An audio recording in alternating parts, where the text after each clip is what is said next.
ونستعينه ونستغفره ونعوذ بالله من شرور أنفسنا ومن سيئات أعمالنا من يهده الله فلا مضل له ومن يضلله فلا هادي له وأشهد أن لا إله إلا الله وحده لا شريك له وأشهد أن محمدًا عبده ورسوله يا أيها الذين آمنوا اتقوا الله حق تقاته ولا تموتن إلا وأنتم مسلمون يا أيها الناس اتقوا ربكم الذي خلقكم من نفس واحدة وخلق منها زوجها وبث منهما رجالا كثيرا ونساء واتقوا الله الذي تساءلون به والأرحام إن الله كان عليكم رقيبا يا أيها الذين آمنوا اتقوا الله وقولوا قولا سديدا يصلح لكم أعمالكم ويغفر لكم ذنوبكم ومن يطع الله ورسوله فقد فاز فوزا عظيما أما بعد فإن خير الحديث كتاب الله وخير الهدي هدي محمد صلى الله عليه وسلم وشر الأمور محدثاتها وكل محدثة بدعة وكل بدعة ضلالة وكل ضلالة في النار. قال الله سبحانه وتعالى: أعوذ بالله من الشيطان الرجيم. إن عدة الشهور عند الله 12 شهرا في كتاب الله يوم خلق السماوات والأرض منها 4 حرم ذلك الدين القيم فلا تظلموا فيهن أنفسكم. اللهم صل على محمد وعلى آل محمد كما صليت على إبراهيم وعلى آل إبراهيم إنك حميد مجيد. اللهم بارك على محمد وعلى آل محمد كما باركت على إبراهيم وعلى آل إبراهيم إنك حميد مجيد. تعریفات اللہ سبحانہ و تعالیٰ کے لیے، درود السلام سید المرسلین شافی محشر ساقی کوثر جناب محمد الرسول اللہ صلی اللہ علیہ وسلم پر بے شمار رحمتیں ہوں، صحابہ کرام رضوان اللہ علیہم اجمعین پر۔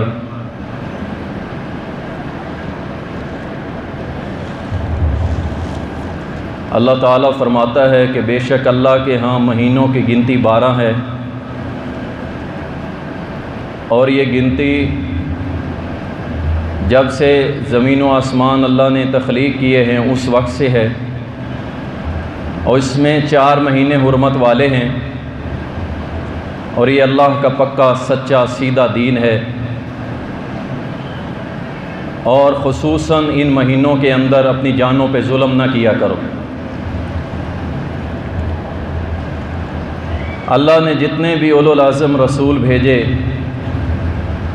ان کو بقیہ رسولوں کے اوپر اللہ نے فضیلت دی، فوقیت دی، اور جتنے بھی پیغمبر آئے ان تمام پیغمبروں پہ ہمارے پیارے پیغمبر خاتم النبیین جناب محمد الرسول اللہ صلی اللہ علیہ وسلم کو فوقیت دی۔ اللہ کے ہاں 12 مہینے ہیں اور ان میں اللہ نے رمضان المبارک کو فوقیت دی۔ ہفتے کے 7 دن ہیں اور اس میں اللہ نے جمعہ کو فضیلت دی، اور اسی طرح ہر مہینے کے اندر 3 عشرے ہوتے ہیں، اور 2 عشرے ایسے ہیں جن کو اللہ نے تمام عشروں پر یعنی 10 دنوں پر فضیلت دی۔ ان میں ایک 10 دن تو وہ ہیں جو رمضان المبارک کے آخری 10 دن ہیں، اور دوسرا وہ ذو الحجہ کے ابتدائی 10 دن ہیں۔ اللہ نے اس کو بڑی فضیلت دی ہے۔ اللہ تعالیٰ قرآن کریم کے اندر فرماتا ہے والفجر ولیال عشر، مجھے فجر کی قسم اور مجھے 10 راتوں کی قسم۔ یہ جو 10 راتوں کی اللہ نے قسم اٹھائی ہے، محدثین مفسرین کا یہی اجماع ہے کہ یہ ان 10 راتیں یعنی ذو الحجہ کے جو 10 دن ہیں اور 10 راتیں ہیں، اس کی قسم اللہ نے اٹھائی۔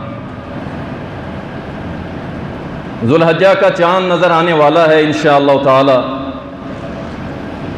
بڑے ہی قیمتی ایام ہیں، بڑی ہی اس کی فضیلت ہے، اور ان 10 دنوں کے اندر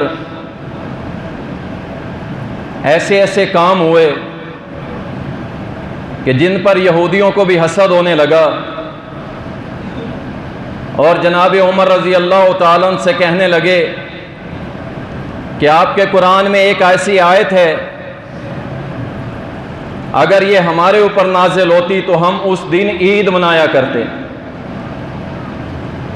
سیدنا عمر نے جواب دیا کہ وہ آیت مجھے معلوم ہے، اور صرف آیت ہی معلوم نہیں، کس دن نازل ہوئی وہ دن بھی مجھے یاد ہے، اور کس مقام پہ نازل ہوئی وہ مقام بھی مجھے یاد ہے۔ الیوم اکملت لکم دینکم واتممت علیکم نعمتی ورضیت لکم الاسلام دینا۔ یہ وہ آیت تھی جو اللہ سبحانہ و تعالی نے اس عشرہ کے اندر نازل کی، اور پوری انسانیت کو بتا دیا کہ میں نے دین مکمل کر دیا۔ اب اسلام کا سیاسی نظام ہو یا معاشی نظام ہو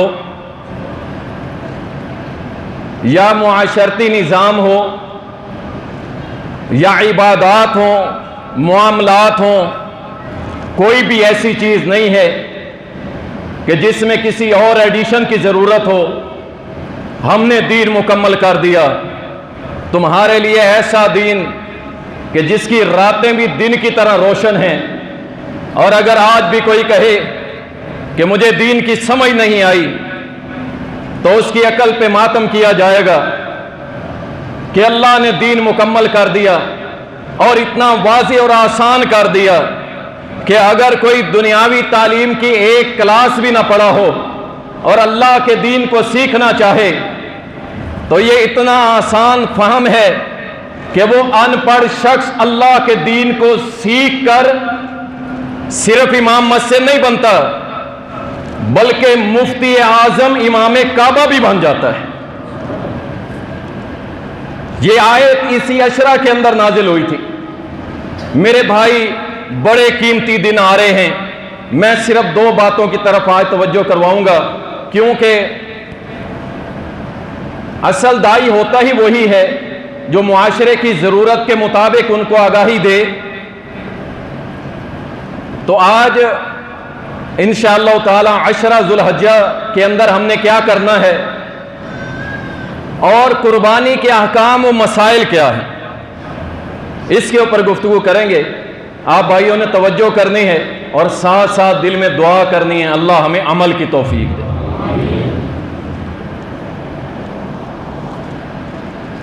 ان 10 دنوں کے اندر ایک ایک لمحہ، ایک ایک دن، ایک ایک سیکنڈ قیمتی ہے۔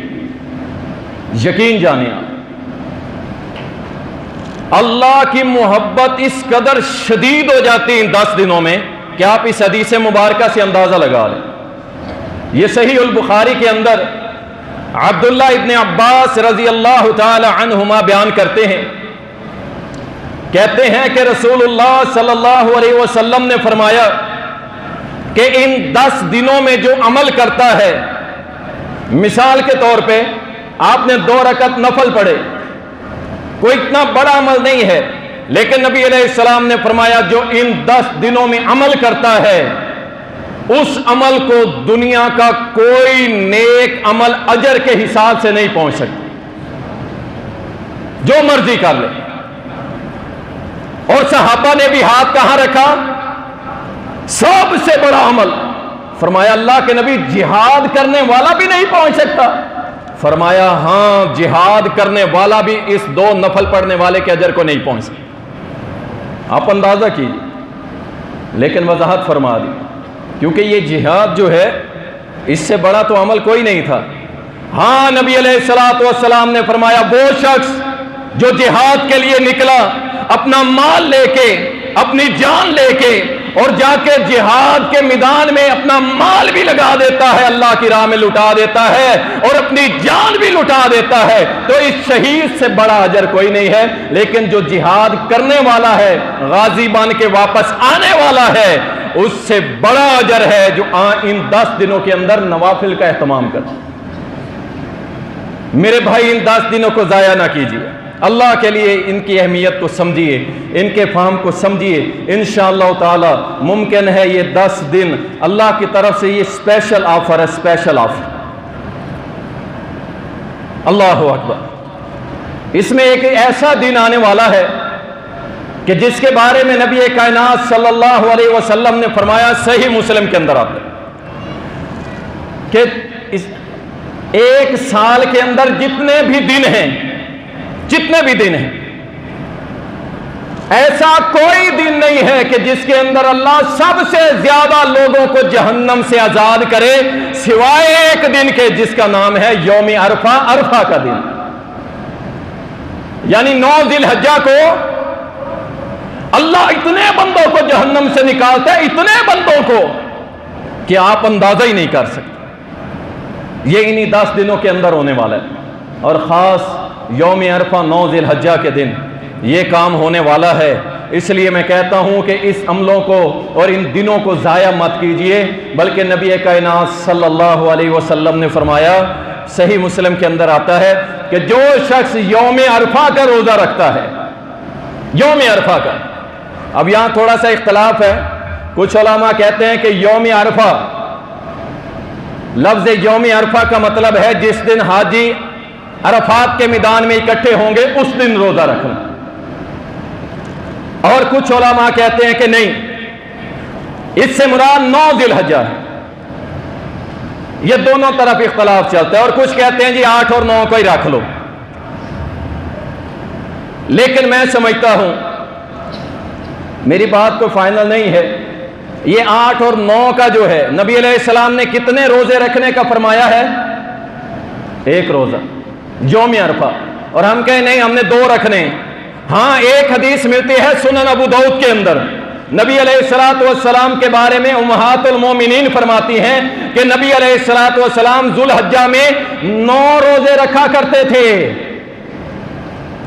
9 رکھ لیں، کوئی مسئلہ نہیں، کیوں؟ یہ سنت سے ثابت ہے۔ لیکن یوم عرفہ کا ایک ہی روزہ ہے، اور اسی دن رکھا جائے گا جس دن حاجی عرفات کے میدان میں ہوں، کیونکہ یہ دنیا میں اور کہیں یہ عبادت نہیں کی جاتی، صرف ایک جگہ کی جاتی ہے، اور وہ یوم عرفہ، عرفات والے دن جس دن حاجی اکٹھے ہوتے ہیں۔ اور نبی علیہ السلام نے فرمایا مجھے اللہ پہ امید ہے، جو 1 روزہ یوم عرفہ کا رکھے گا، مجھے اللہ پہ امید ہے اس کے 1 سال کے پچھلے اور 1 سال کے اگلے گناہ اللہ معاف کر دے گا۔ رکھیں گے انشاءاللہ؟ گرمی بہت ہے، گرمی بہت ہے، لیکن اللہ کی جہنم سے بڑی گرمی نہیں ہے۔ اللہ اکبر، یقینی بات ہے گرمی، اس میں کوئی ڈاؤٹ نہیں، ہم کوئی ٹھنڈے علاقوں میں نہیں رہتے، لیکن قربان جاؤں صحابہ اکرام پہ، اللہ کی قسم جن پہ یہ پنکھے ہی نہیں تھے، کچھ بھی نہیں تھا، اور اذان جمعہ سے پہلے مسجد نبوی کے اندر اکٹھے ہوتے، شدید گرمی، اور جو بھائی گئے ہیں ان کو اندازہ ہے کہ عرب میں کتنی گرمی پڑتی. وہ شدید گرمی کے اندر مسجد نبوی میں آتے، صفوں پہ بیٹھتے، میرے نبی کا خطبہ بھی سنتے. اللہ کی قسم ہر مہینے کے اندر 11 نفلی روزے رکھتے، اور اس طرح جو ذوالحجہ آتا 9 روزے رکھ لیتے تھے شدید گرمی کے اندر. ہم انشاءاللہ تعالی اس روزہ رکھنے سے مریں گے نہیں انشاءاللہ. اور اگر مر بھی گئے تو روزے کی حالت میں اگر کوئی مرتا ہے نا تو اس کی افطاری اللہ جنت میں کروائے. انشاءاللہ ہم نے روزہ رکھنا ہے. رسول اللہ صلی اللہ علیہ وسلم نے فرمایا ان دنوں کے اندر، موطا امام مالک کے اندر حدیث آتی ہے، ان دنوں کے اندر کثرت سے آپ نے ذکر کرنا ہے لا الہ الا اللہ وحدہ لا شریک لہ لہ الملک ولہ الحمد وہو علی کل شیء قدیر. کثرت سے اس کو پڑھنا ہے.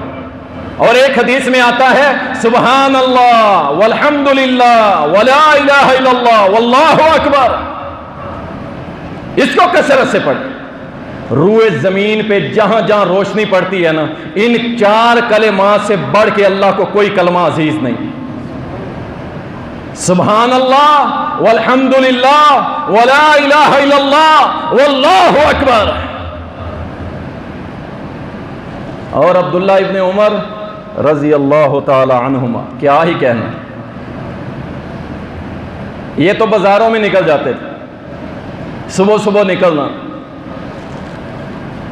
اور اونچی اونچی تکبیر اللہ اکبر لا الہ الا اللہ واللہ اکبر وللہ الحمد، اونچا اونچا پڑھنا. اور دکاندار ہمارے جیسے نہیں تھے، اللہ کی قسم معذرت کے ساتھ، ہماری دکانوں پہ کیا کچھ نہیں ہو رہا.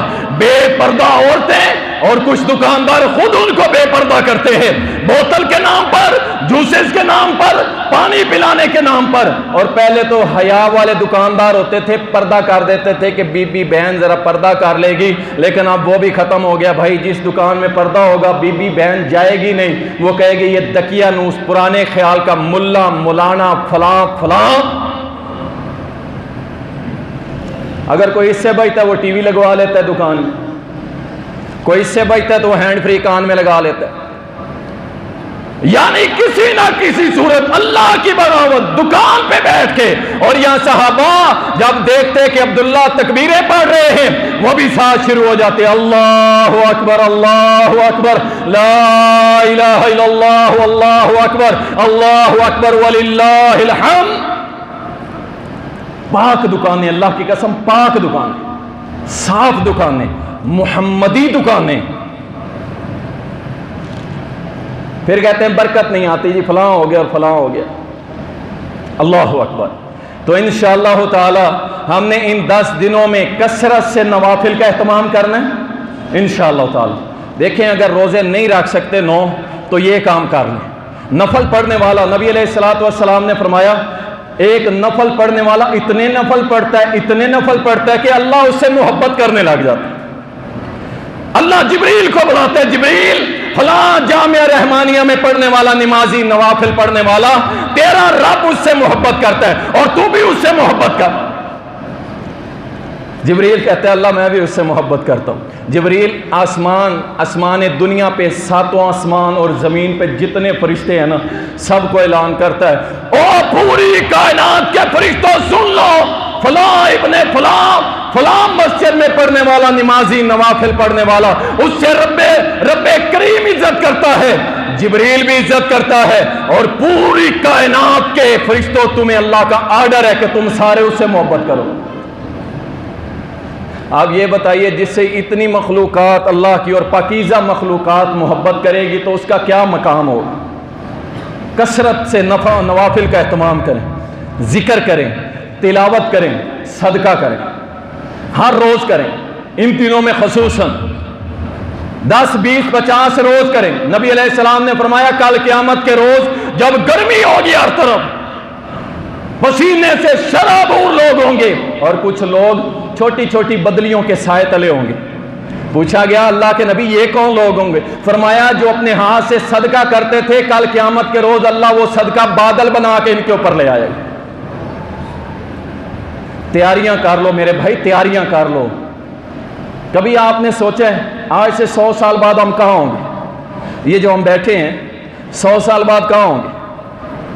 ختم ہوگی، ریاض الرحمان ختم ہو گیا، آپ ختم ہو گیا بھائی، کہانی ختم، کچھ بھی نہیں، کون جانے گا؟ کوئی بھی نہیں، سب ختم۔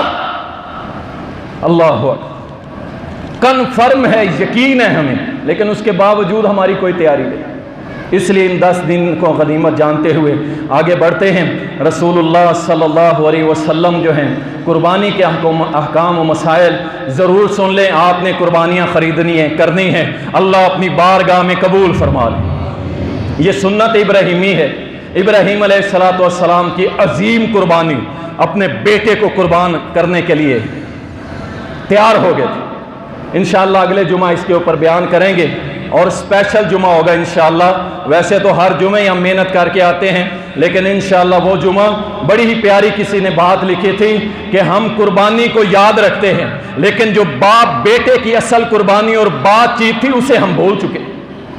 اصل وہ قربانی تھی، وہ عقیدہ تھا، وہ ملت ابراہیم تھا، وہ عقیدہ الولاء والبراء تھا، اللہ کے لیے محبت اور اللہ کے لیے دشمنی اور بغض و عداوت، اصل عقیدہ یہ سکھایا تھا۔ اس کو بھول گئے، دیو بکرے چھترے کر رہے ہیں، ہم بس اسی پہ رہ گئے، آگے نہیں بڑھے۔ ابراہیم علیہ السلام کی اس قربانی کو اللہ نے یاد رکھا اور قیامت تک کے لیے مسلمانوں کو سنت قرار دے دیا۔ یاد رکھیں، قربانی کرنا واجب اور فرض نہیں ہے، فرض نہیں ہے۔ جو استطاعت رکھتا ہے وہ قربانی کرے، اور استطاعت کا مطلب کیا ہے؟ استطاعت کا مطلب ہے آپ کا دل، سمجھ گئے نا؟ آپ کا دل۔ آپ دیکھتے ہیں کہ میں 15,000 روپے نکال کے ایک حصہ ڈال سکتا ہوں، ٹھیک ہے ڈال لیجیے، اور باوجود اس کے کہ آپ 15,000 سال میں نکال سکتے ہیں قربانی کے لیے اور نہیں نکالتے، سستی اور کاہلی کرتے ہیں، تو یہ خطرناک ہے، یہ استطاعت والا نہیں ہے۔ 15,000 کے سال میں 15,000 روپے، اللہ اکبر۔ 1,500 روپے مہینہ بھی میرا خیال ہے بنتے ہیں، بڑی مشکل، اس سے بھی کم، 1,200 روپے مہینہ کہ ہم اکٹھے کریں اور سال بعد ایک قربانی کر دیں۔ یہ جو آپ اکٹھا کریں گے نا، یہ اللہ چاہتا ہے تمہارے دلوں کا تقویٰ کہ تم اللہ سے محبت کتنی کرتے۔ قربانی فرض نہیں ہے، واجب نہیں ہے۔ سنیے، عبداللہ ابن عمر رضی اللہ تعالی عنہما سے کسی نے پوچھا کہ جناب عبداللہ آپ بتائیے قربانی فرض ہے؟ تو سیدنا عبداللہ رضی اللہ تعالی نے فرمایا، ضحى رسول اللہ صلی اللہ علیہ وسلم والمسلمون، اللہ کے نبی صلی اللہ علیہ وسلم نے قربانی کی ہے اور صحابہ نے بھی کی ہے۔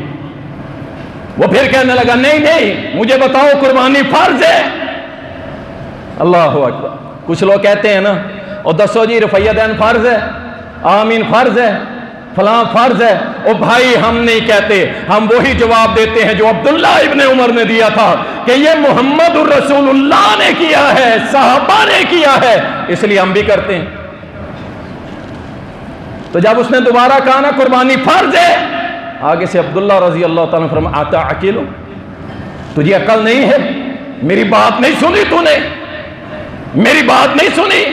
ضحى رسول اللہ صلی اللہ علیہ وسلم والمسلمون، اللہ کے نبی بھی قربانی کرتے تھے اور صحابہ بھی کرتے تھے۔ معلوم کیا ہوا؟ امام ترمذی رحمۃ اللہ علیہ فرماتے ہیں کہ اہل علم کے ہاں قربانی سنت ہے، مستحب عمل ہے، فرض نہیں۔ تو جس میں طاقت ہے وہ کرے، جس میں طاقت نہیں ہے، دل صاف ہے، اللہ اکبر اللہ اکبر، اس کے لیے بھی ایک پیکج ہے، میں آگے ذکر کرتا ہوں۔ رسول اللہ صلی اللہ علیہ وسلم کی کوئی بھی ایک صحیح حدیث قربانی کی فضیلت میں نہیں ہے، یہ اپنے بات ذہنوں میں ڈال لیں۔ قربانی کی فضیلت میں ایک بھی صحیح حدیث موجود نہیں ہے، اور اس کا یہ بھی مطلب نہیں ہے کہ اس عمل کی اگر حدیث موجود نہیں ہے فضیلت کی تو ہم نے یہ عمل نہیں کرنا، ہم نے پھر بھی کرنا ہے۔ کیوں؟ کیونکہ محمد رسول اللہ نے کیا اور اللہ نے حکم دیا۔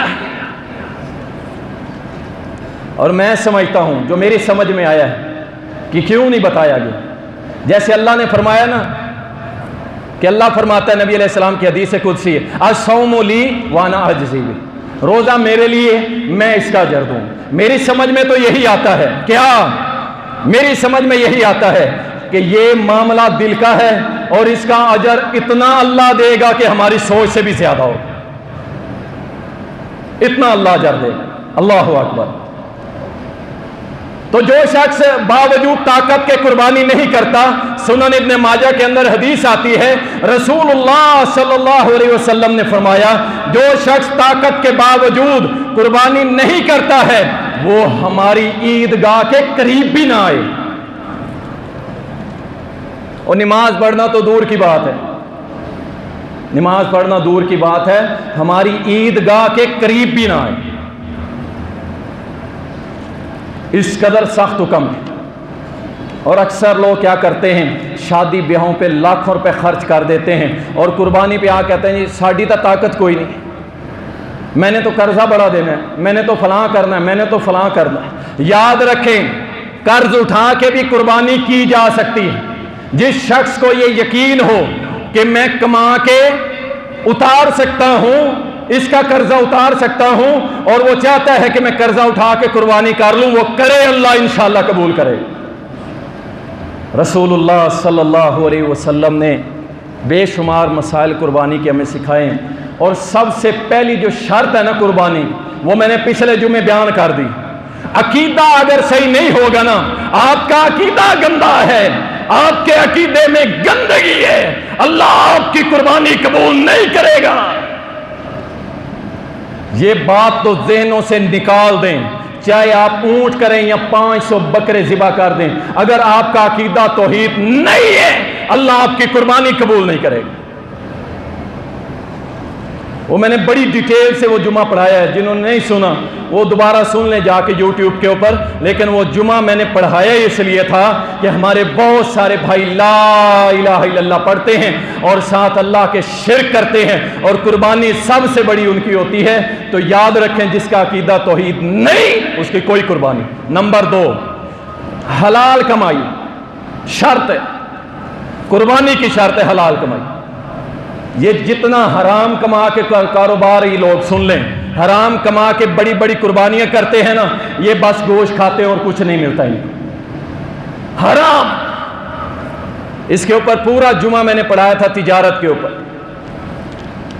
کہ حرام کون سے کاروبار ہے، حرام کاروبار ہے، بڑی بڑی قربانیاں کرتے ہیں۔ یاد رکھیں ہر شخص کو اللہ نے ایک ترازو دیا ہے جو اس کے سینے کے اندر ہے، اگر وہ صاف ہے، راضی ہے کہ ہاں میرا کام ٹھیک ہے الحمدللہ، میں نے علماء سے تصدیق کی ہے، انشاءاللہ اللہ آپ کی اس حلال کمائی سے قربانی قبول کرے گا۔ نمبر 3، اخلاص،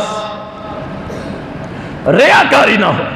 یہ جو آج کل ہو رہی ہے نا کیٹل واک، ٹک ٹاک بنا کے میرا ویڑا دیکھو، میرا بکرا دیکھو، میری فلاں دیکھو، اللہ کی قسم کل قیامت کے روز یہ 1000 قربانیاں کرنے والا اللہ کے ہاں جب پیش ہوگا نا تو اپنے عملوں میں دیکھے گا اللہ اس کے اندر میری قربانی نہیں ہے، اللہ میرے بکرے نہیں ہے، اللہ میرا اونٹ نہیں ہے، اللہ میرا بیڑا نہیں ہے۔ اللہ پتہ ہی کیا فرمائے گا، اللہ فرمائے گا جس کو دکھانے کے لیے قربانیاں کرتا تھا جا اس سے اجر لے لے۔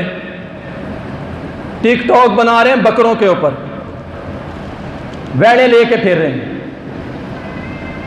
لڑائیاں ہو رہی ہیں، میرا بیٹا نہیں مان رہا، ابا جی آپ بکری کیوں لائے ہیں، بکرا لانا تھا، آپ نے اس بار ویڑا لانا تھا۔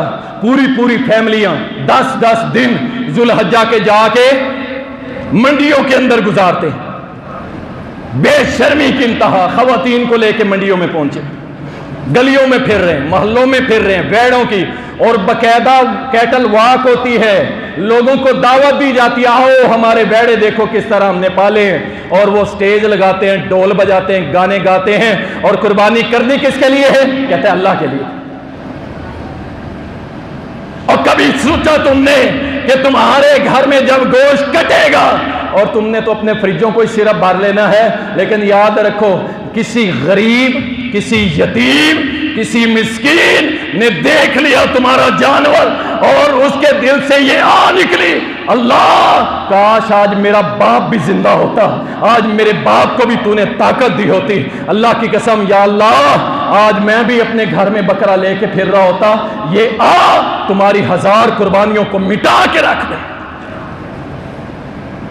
عجیب معاملہ ہے، جانوروں کی نمائش، یقین جانے جانوروں کے ساتھ جانور بن کے یہ لوگ، وہ جانور بھی کہتا ہوگا کہ کہاں پھنس گیا ہوں، میں نے قربان ہونا تھا اللہ رب العالمین کے لیے، اور یہ شخص کیا کر رہا ہے، میری نمائشوں میں لگا ہوا۔ یاد رکھیں عمل کے اندر ریاکاری آ گئی تو سب برباد ہو جائے، آپ کو کچھ نہیں ملنے والا، کچھ نہیں ملنے والا، اس بات کو کنفرم کر لیں۔ اس کے بعد رسول اللہ صلی اللہ علیہ وسلم نے فرمایا، صحیح مسلم کے اندر حدیث آتی ہے، جس شخص نے قربانی کرنی ہے، تیاری ہے اس کی، ارادہ کر لیا کہ انشاءاللہ کرنی ہے، اسے چاہیے کہ ذو الحجہ کا چاند نظر آنے سے پہلے اپنے ناخن کاٹ لے، اپنی مونچھیں کاٹ لے، اس میں داڑھی شامل نہیں ہے۔ کچھ لوگ 9 ایک دن پہلے ذی القعدہ کی آخری تاریخ کو اپنی داڑھی مونڈ لیں گے، داڑھی مونڈ لیں گے، کیوں بھائی 10 دن تو پھر صاف کر نہیں سکتے۔ اور یاد رکھو چاہے ذو الحجہ ہے یا ذو الحجہ نہیں ہے، داڑھی کاٹنا جائز نہیں۔ یہ داڑھی مونڈنا کس کی مشابت؟ مسلمانوں کی تو نہیں، میرے محمد کی تو نہیں ہے صلی اللہ علیہ وسلم، ابو بکر عمر عثمان علی کی نہیں ہے، مصعب بن عمیر کی نہیں ہے، کسی کی نہیں ہے۔ یہ پتہ نہیں کس کی سنت ہے، یہ جس کی سنت پہ چل رہی ہے وہی ملے گی۔ فرمایا کہ ذو الحجہ کا چاند نظر آنے سے پہلے اپنے ناخن کاٹ لو، مونچھیں کاٹ لو، بال کٹوا لو، زیر ناف بال صاف کر لو، اپنی بغلوں کے بال صاف کر لو، ٹھیک ہے۔ باقی جو 10 دن ذو الحجہ کے ہیں نا، قربانی کرنے تک ان کو کاٹنا جائز نہیں ہے، بالکل جائز نہیں، ان کو نہیں کاٹ سکتے آپ، اللہ کے اچھا اس میں چمڑا کے لفظ بھی آتے ہیں کہ چمڑا بھی نہ کاٹو۔ چمڑا کیا ہوتا ہے سن لیں، اس میں وضاحت کی ہے۔ چمڑا بعض لوگوں کو یہ ہونٹ کے اوپر جو چمڑا لگتا ہے نا، چھلکا لگتا ہے، اس کو دانتوں کے ساتھ کاٹنے کی عادت ہوتی ہے، یہ بھی نہیں کاٹنا۔ بعض لوگوں کے ناخن کے آگے چمڑا بڑا ہوتا ہے، نیل کٹر کے ساتھ کاٹ دیتے ہیں، وہ بھی نہیں کاٹنا۔ بعض لوگوں کی ایڑیاں ڈرائی ہوتی ہیں، خشک ہوتی ہیں، پھٹ جاتی ہیں، وہ اس کو کاٹنے کی کوشش کرتے ہیں، ان 10 دنوں میں وہ بھی نہیں کاٹتے، بالکل پرہیز۔ اللہ کہ کوئی مجبوری ہو، کوئی آپریشن کروانا پڑ گیا ہے، کوئی اس طرح کی انتہا درجے کی مجبوری ہے، پھر آپ کاٹ سکتے ہیں، ورنہ 10 دن بالکل جائز نہیں ہے یہ کام کر۔ ہاں ایک حدیث سن لیجئے سنن ابو داؤد کے اندر، اب ان لوگوں کے لیے پیکیج ہے جو قربانی نہیں کر سکتے۔ علامہ البانی رحمہ اللہ فرماتے ہیں کہ یہ حدیث ضعیف ہے، لیکن زبیر علی زئی رحمۃ اللہ علیہ، ہمارے پاکستان کے بہت بڑے محدث، ہماری جماعت کے بہت بڑے محدث، وہ کہتے ہیں کہ نہیں، میری تحقیق یہ ہے کہ یہ حسن درجے کی روایت ہے۔ میں نے اس لیے بیان کرنا مناسب سمجھا کہ بہت بڑا محدث ہے، کوئی عام بندہ نہیں ہے جو اس کی ریسرچ کر کے کہہ رہا ہے کہ یہ حسن درجے کی۔ حسن علی زئی رحمۃ اللہ علیہ سنن ابو داؤد کے اندر روایت لائے ہیں، کہتے ہیں کہ رسول اللہ صلی اللہ علیہ وسلم کے پاس ایک شخص بیٹھا ہوا تھا، پیارے نبی نے فرمایا کہ جس نے قربانی کا ارادہ کر لیا ہے وہ اپنے بال اور ناخن کاٹ لے، پھر 10 دن نہ کاٹے۔ صحابی نے عرض کی، اللہ کی قسم صحابہ پہ قربان جاؤ، اگر وہ صحابی سوال نہ کرتا اس امت کے غریب تو رول گئے تھے۔ اللہ اکبر، سوال کر دیا، عرض کی اللہ کے نبی جس کے پاس طاقت نہ ہو قربانی کی وہ کیا کرے؟ فرمایا وہ بھی ذو الحجہ کا چاند نظر آنے سے پہلے اپنے ناخن اور بال کاٹ لے، اور قربانی والے دن عید نماز پڑھ کے اپنے ناخن اور بال کاٹ لے، اللہ اس کو قربانی کا اجر دے۔ رحمت للعالمین، قربان جاؤں پیارے نبی صلی اللہ علیہ وسلم کی عظمتوں پر، آپ نے غریبوں کو بھی نہیں چھوڑا۔ آگے چلتے ہیں، جانور کون سا ذبح کرنا چاہیے؟ دیکھیں ابھی کچھ 2-4 سالوں سے ایک نیا مسئلہ کھڑا ہوا ہے، بھینس کی قربانی نہیں کر سکتے، کٹے کی قربانی نہیں کر سکتے۔ بڑے بڑے علماء، حتیٰ کہ ہماری جماعت کے شہید ملت علامہ احسان لائی ظہیر رحمۃ اللہ علیہ، ان کا بھی یہی اس معاملے کے اندر منہج تھا اور موقف تھا کہ بھینس کی قربانی ہو جاتی۔ اور اس وقت بھی بڑے بڑے جید علماء، بڑے بڑے، اب نام گنوانے کو ٹائم لگے گا، وہ کہتے ہیں کہ اس کا مسئلہ نہیں ہے، آج سے 5-10 سال پہلے اس کو مسئلہ نہیں بنایا گیا تھا، بس اب کچھ لوگ کہتے ہیں کہ نہیں جی نہیں، اس کی قربانی نہیں ہے۔ سن لیں،